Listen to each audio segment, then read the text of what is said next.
오늘 에이슬리아는 여기서 같이 예배 드리도록 하겠습니다. 물 한 잔 마시고 시작을 하겠습니다.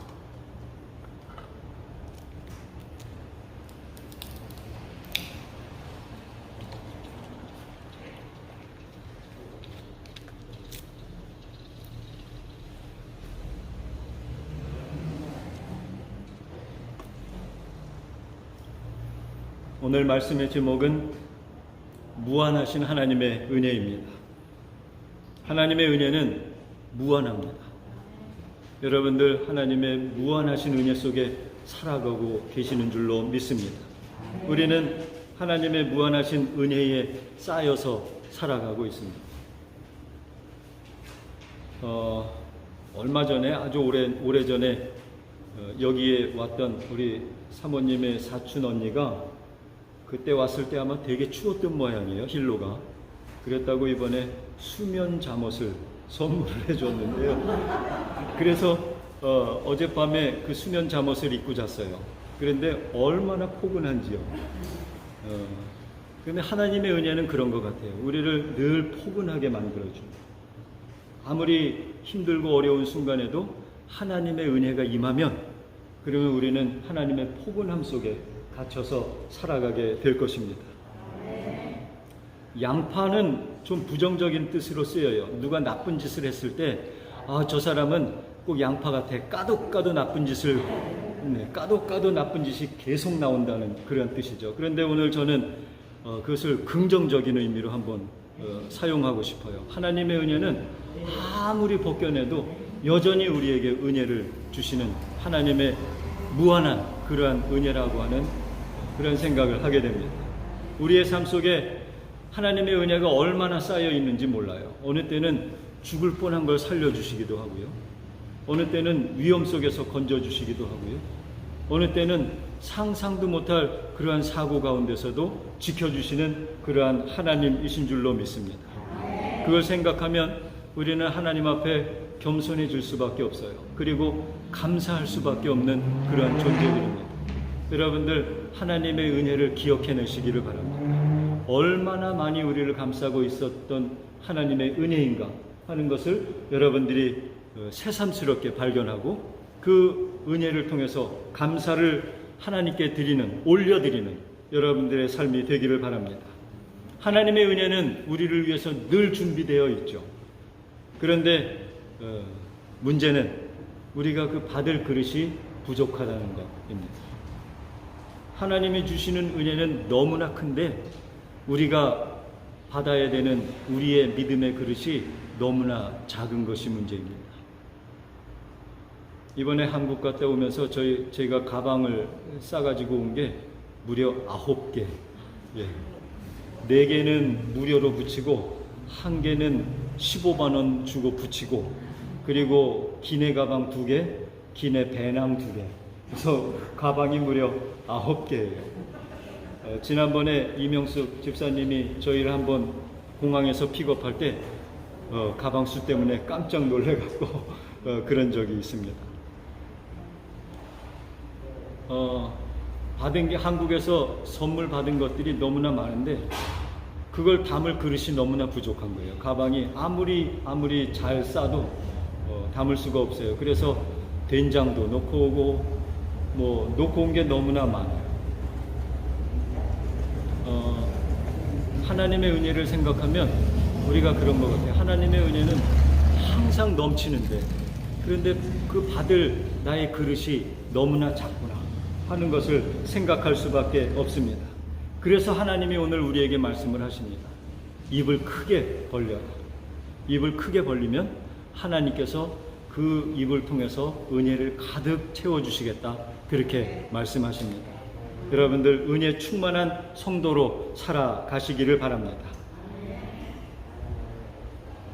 오늘 하나님께서 우리에게 주신 그 말씀은 시편 81편 10절의 말씀인데요. 같이 한번 다시 그것을 마음에 새기는 의미로 한번 읽어보겠습니다. 나는 너를 애굽 땅에서 인도하여 낸 여호와라. 내 하나님이니 내 입을 크게 열라. 내가 채우리라. 우리는 열기만 하면 하나님이 채워주신다고 약속하셨습니다.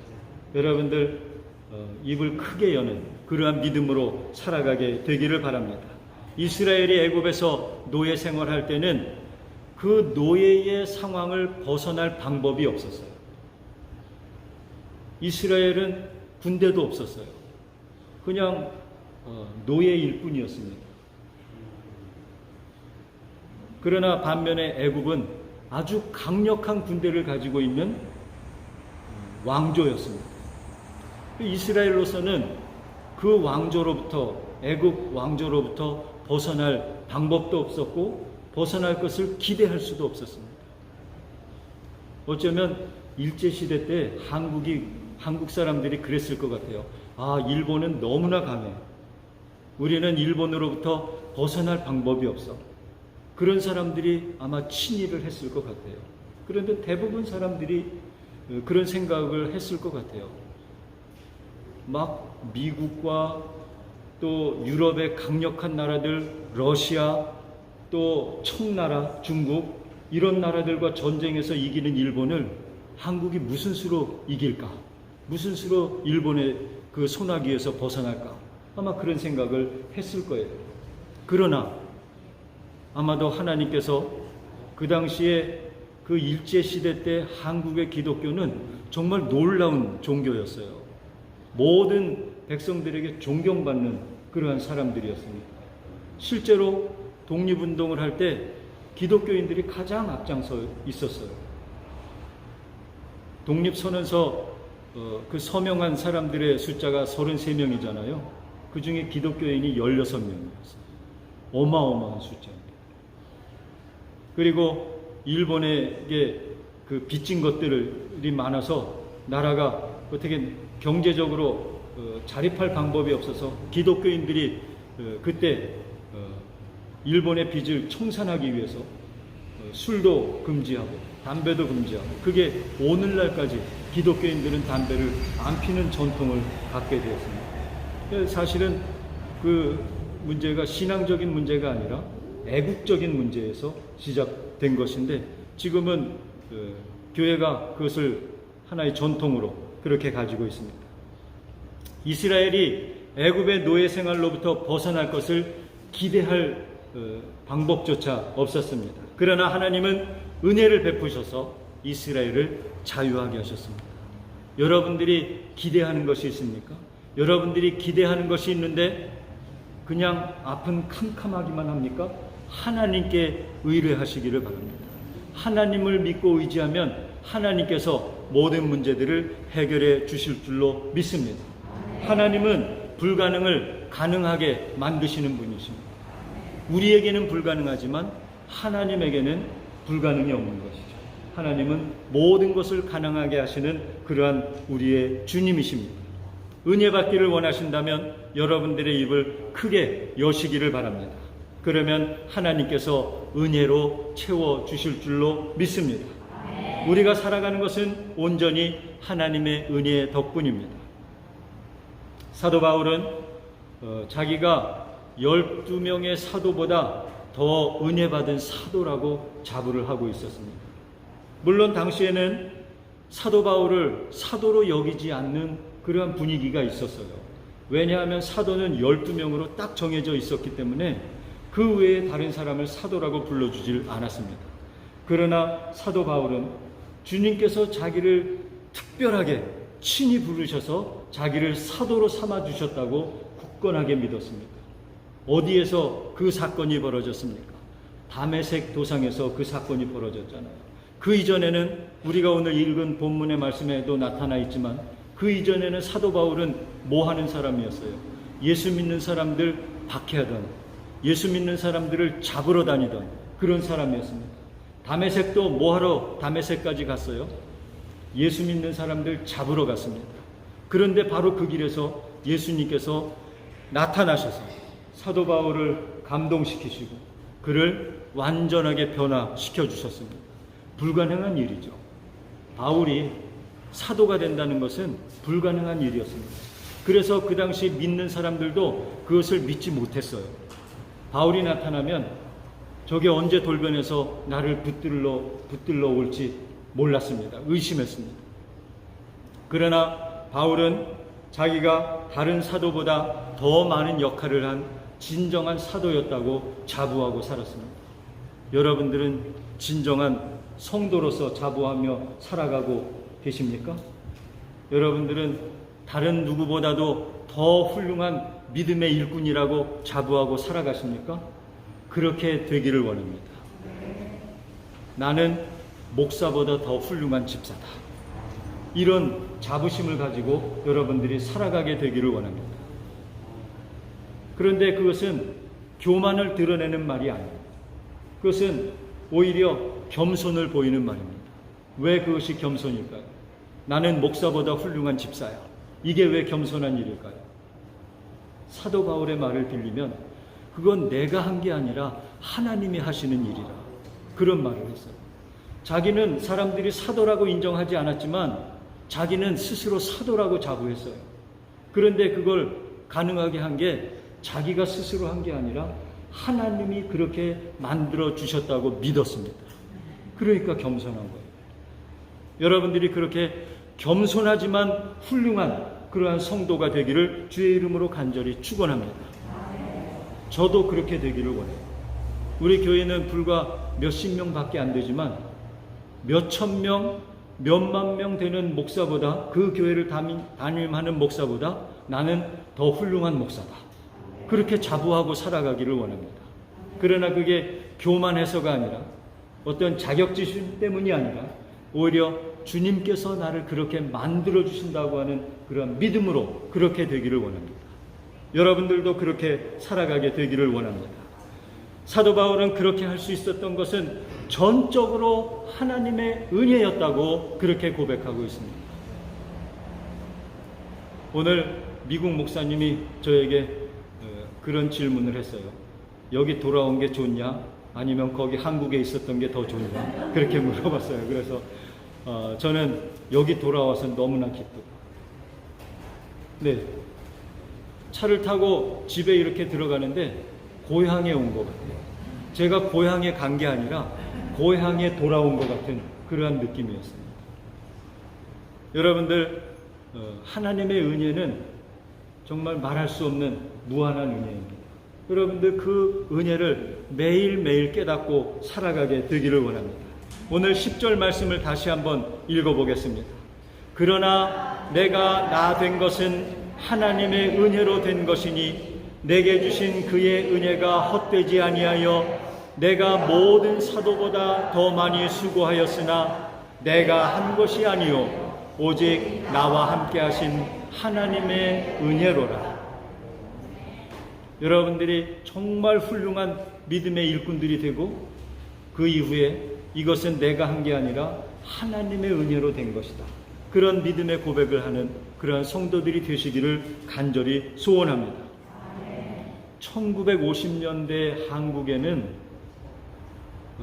초등학교에 가보지 못하고 죽은 어린아이가 5명 중에 1명이에요. 우리 수진 집사님 같은 경우는 이렇게 살아계신 건 기적인 거예요. 5명 중에 1명이 죽으면 어마어마한 거잖아요. 여기에서 거의 4분의 1 정도는 그냥 죽는 거나 마찬가지예요. 그 틈바구니에서 살아난 것 자체가 정말 기적이죠. 여러분들도 아마 한국 뉴스 보고 한국은 정말 큰일 났구나 그런 생각하셨을 거예요. 그러나 생각해보면 힐로나 한국이나 별 차이가 없어요. 한국에 몇천 명씩 나온다고 하지만 예를 들어 1000만 명 중에 1000명 나오는 거나 10만 명 중에 10명 나오는 거나 똑같은 거예요. 그러니까 이 빅아일랜드에 대략 20만 명이 살아간다면 20명 나오는 거나 한국에서 5천만 명이 살고 있으니까 5,000명 나오는 거나 비슷해요. 숫자는 비슷합니다. 실제로 가보면 한국 사람들 아무렇지 않게 잘 살고 있어요. 식당도 잘 가고 지하철도 타고 버스도 타고 극장도 가고 뭐든지 다 할 수 있어요. 그런데 뉴스를 들으면 한국은 사람 살 곳이 못 되는구나 이런 생각이 들 거예요. 뉴스는 항상 과장돼 있어요. 옛날보다 더 심해요. 요즘에는 옛날 뉴스도 과장되지만 요즘 뉴스는 더 과장돼 있어요. 왜 그럴까요? 사람들이 그 뉴스를 한 번이라도 더 이렇게 열어보면 그 뉴스의 값어치가 올라가잖아요. 그래서 요즘에는 아주 작은 사건도 아주 침소봉대입니다. 얼마나 큰 사건인지 모를 정도로 그렇게 크게 과장하는 것이 현실이에요. 그래서 여러분들이 뉴스 볼 때마다 그 중에 한 절반은 덜어내고 보셔야 돼요. 그게 필요한 일입니다. 하나님의 은혜로 정말 한국이 1950년 되면 가장 가난할 때예요. 세계에서 가장 가난한 나라였을 때입니다. 그러나 정말 하나님의 은혜로 지금은 세계에서 10번째 안에 들어가는 그런 나라가 되었습니다. 정말 놀라운 일이 아닐 수가 없습니다. 여러 번 말씀드렸지만 선진국이 된 나라, 이미 선진국이었던 나라 빼놓고 선진국이 된 나라는 오직 한국뿐이에요. 지난 5, 60년 동안 어떤 나라도 선진국이 되지 못했어요. 그런데 오직 한국만이 선진국이 되었습니다. 하나님의 은혜라고밖에 말할 수가 없습니다. 하나님의 은혜를 사모해서 입을 크게 열고 살아가는 성도가 되기를 원합니다. 여러분들은 이전보다, 지난주보다, 또 작년보다 훨씬 더 훌륭한 그러한 성도가 되실 것을 믿고 살아가시기를 바랍니다. 저도 그렇게 살아가기를 원합니다. 지난번보다 훨씬 더 훌륭한 목사가 될 것을 믿고 그렇게 살아갈 것입니다. 왜냐하면 하나님이 그렇게 해주실 것이기 때문입니다. 우리가 마음을 먹죠. 내가 훌륭한 목사가 돼야지, 내가 훌륭한 집사가 돼야지, 그리고 마음 먹고 우리가 계획을 하죠. 그런데 그것을 이루는 것은 우리가 아니라 하나님이신 줄로 믿습니다. 여러분들이 그런 계획을 갖고 계신다면 그것은 바로 하나님이 반드시 이루어 주실 그러한 계획인 줄로 믿습니다. 여러분들 살아가는 동안에 하나님의 은혜가 하나씩 한꺼풀씩 벗겨지면서 여러분들 마음속에 놀라운 감동이 일어나게 되기를 원합니다. 성령의 감동이 여러분들을 감싸주시기를 원합니다. 그래서 날마다 때마다 하나님의 주신 은혜가 기억나고 그것 때문에 감사하고 감사가 넘치고 그래서 입을 더 크게 벌리고, 저는 좀 입이 작은 편인데 입을 좀 크게 더 벌려서 하나님의 은혜가 충만하도록 그렇게 살아가게 되기를 원합니다. 저는 사실 오늘 교회가 좀 텅 비지 않을까 생각을 좀 했어요. 그래서 주보도 조금밖에 인쇄를 안 해서 보니까 주보가 모자라네요. 그런데 인쇄기가 좀 시원찮아서 다른 때 같았으면 제가 얼른 가서 더 준비를 했을 텐데 복사기가 좀 고장나 있는 상태입니다. 그래서 추가로 복사하지 못했습니다. 그런데 제가 기대했던 것보다 여러분들이 훨씬 많이 자리를 차지하고 계셔서 제가 얼마나 감사한지 몰라요. 오늘 저만 감사한 게 아니라 여러분들의 마음에도 하나님이 주신 은혜로 말미암아 감사가 차고도 넘치는 여러분들의 심령이 되기를 주의 이름으로 간절히 축원합니다. 기도하겠습니다. 사랑이 많으신 아버지 하나님, 오늘도 저희들과 함께 해주시고 저희들 입을 크게 벌려 주님을 찬양할 때 주님께서 그 입을 통해서 놀라운 은혜를, 무한하신 은혜를 가득 채워주신 줄로 믿고 감사드립니다. 하나님 주신 은혜 잊지 않고 살게 하여 주옵소서. 더 큰 은혜를 받기 위해서 결단하고 계획하게 하여 주시고 그 모든 것들은 주님이 이루어 주실 것을 믿고 살게 하여 주시옵소서. 이 시간에도 주님 앞에 귀한 예물을 올려드리오니 주님 받아주시고 귀하게 쓰임받게 하여 주시고 쓰이는 곳마다 놀라운 역사가 나타나게 하시고 하나님 그 쓰이는 곳마다 하나님께 감사가 차고도 넘치게 하여 주시옵소서. 이 시간에 주님 앞에 예배하는 모든 심령들 주님의 오른팔로 붙들어 주시고 친히 안수하여 주시옵소서. 예수님의 이름으로 기도드렸습니다. 아멘. 찬송가 299장입니다.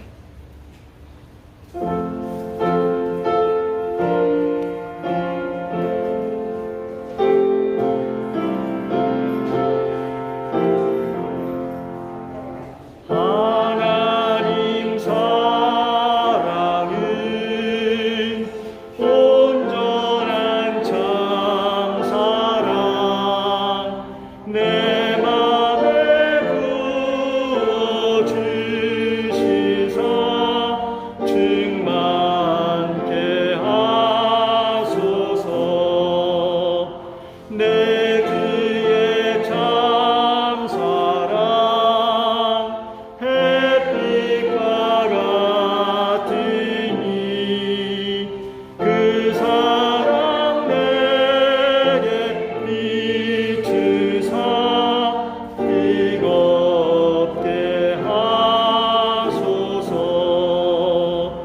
그 사랑 앞에는 풍파도 그치며 어두운 밤도 많으니 그 힘이 크로다.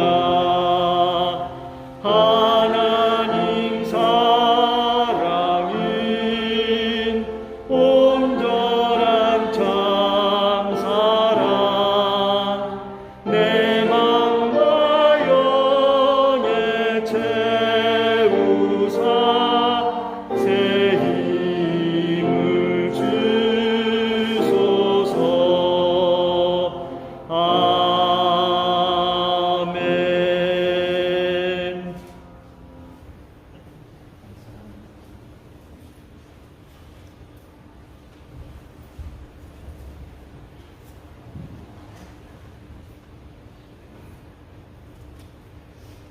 광고 말씀 드리겠습니다. 오늘도 주님 앞에 나오신 여러분들 그리고 여러분들 가정 위에 하나님의 무한하신 은혜가 충만하시기를 주의 이름으로 축복합니다. 우리 서태미 성도님이 오랜만에 오셔서 박수로 한번 환영하겠습니다. 감사합니다. 여러분들 기도와 염려 덕분에 휴가를 잘 마치고 돌아왔습니다. 한국에 가서 제가 체중이 얼마큼 늘었을까요? 무려 4kg가 늘었습니다. 네, 어마어마하게 늘었죠. 가는 곳마다 풍성하게 대접을 해주셔서 늘을 수밖에 없었습니다. 기도해 주신 거 감사드립니다. 성탄절 예배는 19일 날 드릴까 생각을 했는데 좀 거리가 너무 멀어서 분위기가 안 날 것 같아요. 그래서 25일 11시에 찬양과 경배 위주로 그렇게 예배를 드리도록 하겠습니다. 여러분들 준비해 주시기를 바랍니다. 나와서 찬양하실 분들 찬양하시고, 우리 박업단 집사님은 이번에도 뭐 한번 해주시면 좋겠는데, 네, 하여튼 준비해 주시고, 여러분들 각자 내가 하나님 예수님이 이 땅에 오신 것을 기뻐하고 또 축하하는 의미에서 뭘 하나 드릴까 한번 생각하시고 그때 함께 모여서 축하 예배를 드리면 좋겠습니다. 다음 주 기도는 경화창 집사님께서 맡아주시겠고요. 12월 마지막 주 26일에는 여선교회 총회로 모이도록 하고요. 원래는 12월 달에 당회를 해야 맞는데 시간이 좀 부족할 것 같아서요. 1월 첫 주로 미뤄서 당회를 하도록 하겠습니다. 중보 기도를 좀 부탁드리겠습니다. 김효원이라는 여자 청년인데요. 멜라스 증후군이라는 희귀병을 앓고 있어요. 이게 전 세계적으로 아주 희귀한 질병이라서 치료법을 아직도 몰라요. 그런데 만나고 왔는데 말도 잘 못하고 걸음도 잘 못 걷고 그런 상태인데 다시 입원을 했다는 소식은 들려왔습니다. 여러분들 위해서 기도해 주시기를 바랍니다. 이명숙 집사님은 부군께서 돌아가셨고요. 장례가 12월 21일 화요일 날 오후에 있습니다. 3시 반에서 4시 반이라고 하셨나요? 네, 3시 반에서 4시 반 도도구, 도도에서 21일 화요일 그때 장례가 있습니다. 여러분들 위해서 기도해 주시길 바라고요. 우리 오선희 집사님도 또 남동생이 돌아가셨다는 소식을 들었어요. 네. 여러분들 위해서 많이 기도해 주시고 위로해 주시기를 바랍니다. 제가 없는 사이에 이런 일들이 있어서 함께 있으면서 위로해 드리고 그랬어야 되는데 그러지 못해서 너무 죄송한 그런 마음입니다. 다른 광고 있으면 말씀해 주시고요. 없으시면 광고 한 가지 있습니다. 떡하고 유과를 조금씩 쌌어요. 그래서 예배 마치고 하나씩 가져가시기 바랍니다. 에이스학을 위하는 선물 가방이, 조그만 선물 가방이 있는데 하나씩 받아가시기를 바랍니다. 다 같이 일어나셔서 찬송가 104장 부르겠습니다.